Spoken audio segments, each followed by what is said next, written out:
All right, let's get right into it. Today, we're exploring one of the most chilling stories in modern history, the Jonestown Massacre. But we're going to see it from a really unique perspective, through the eyes of its youngest survivor, a little girl just 12 years old, who managed to escape only minutes before the very end. You know, every story has a starting point, and ours, well, it starts with a photograph.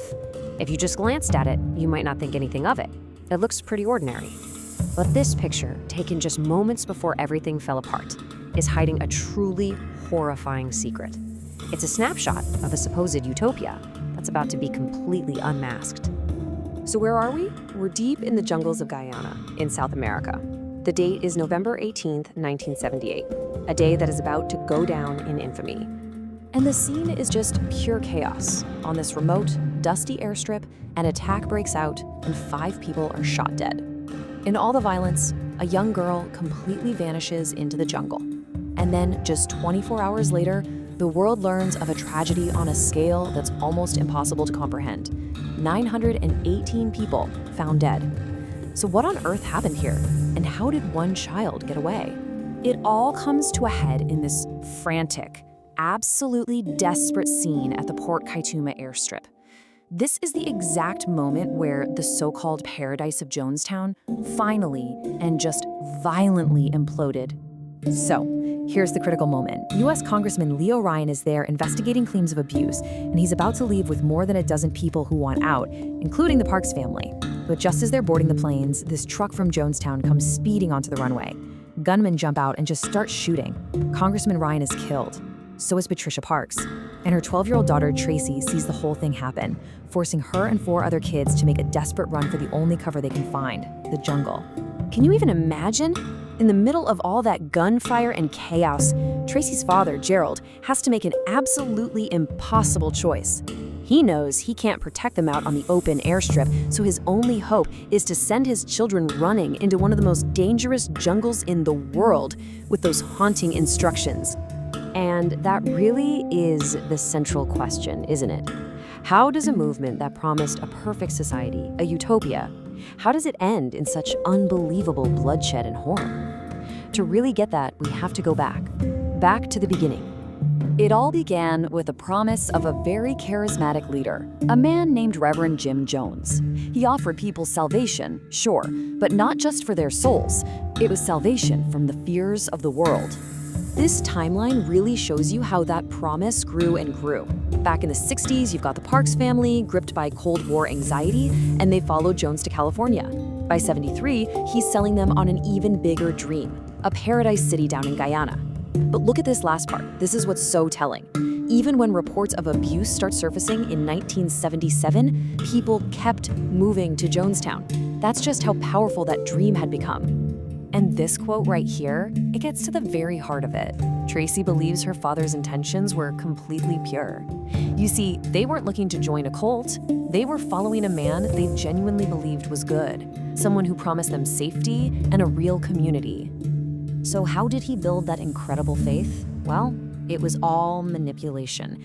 He would stage these elaborate miracles, like convincing his followers he'd healed a woman who was never actually sick in the first place. But if you're someone looking for hope, seeing something like that with your own 2 eyes, it would feel completely undeniable. But the paradise they were all promised, it was a lie. Once they were inside the gates of Jonestown, that beautiful dream very quickly turned into a waking nightmare. These are Tracy's own words, and they are chilling. The moment she arrived, just a 12-year-old kid, she saw the armed guards. She knew instantly.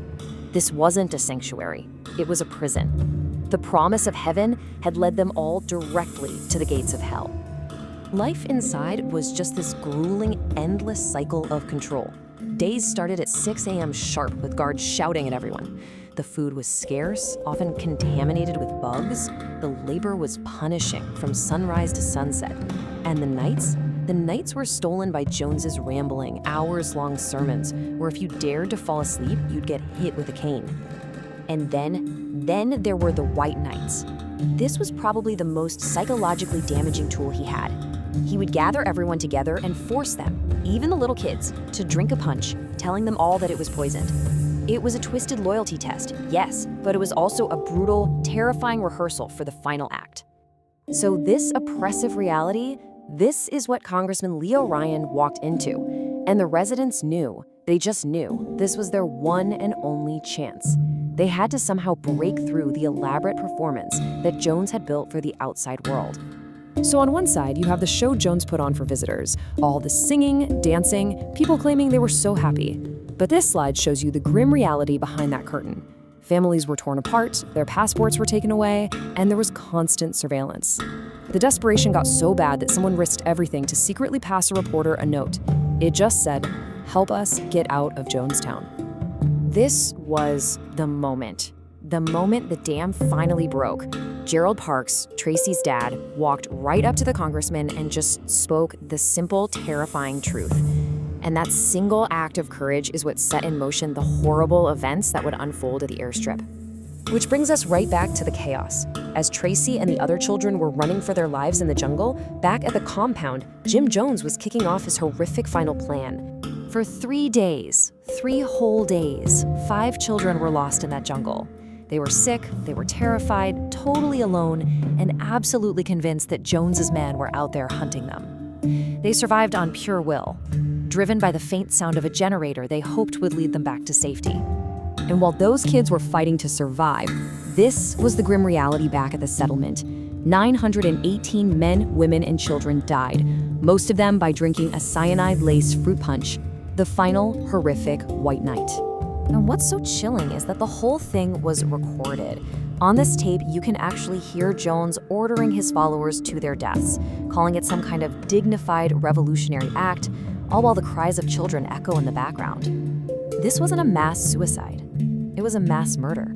And here's maybe the most tragic irony of this entire story. This quote, this warning, was on a sign that hung in the main pavilion at Jonestown. A warning against forgetting history in the very place that would become one of its most haunting, unforgettable lessons. So, at the end of the day, what should you take away from all this? I think it's this powerful statement from Tracy Parks herself. For her, surviving wasn't enough. Speaking out, telling her story, making sure the world never ever forgets what happened, that is her victory. That is how she makes sure that, in the end, Jim Jones doesn't win.